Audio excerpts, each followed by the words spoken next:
बस डर लग रहा है कि कहीं गिर ना जाऊं। मेरा बाजू थाम लो।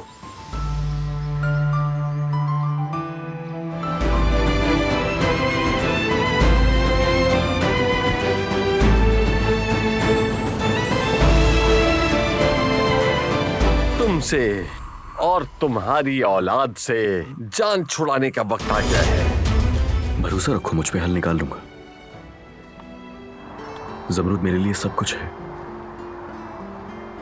मेरा घर, मेरी फैमिली, सब कुछ।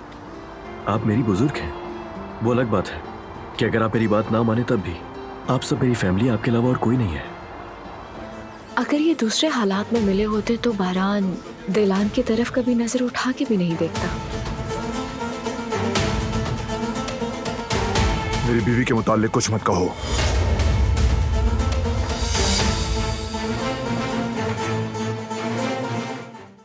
वो कहानियां अधूरी जो न हो सके कि पूरी, उन्हें मैं भी क्यों सुनाऊं, उन्हें तुम भी क्यों सुनाओ।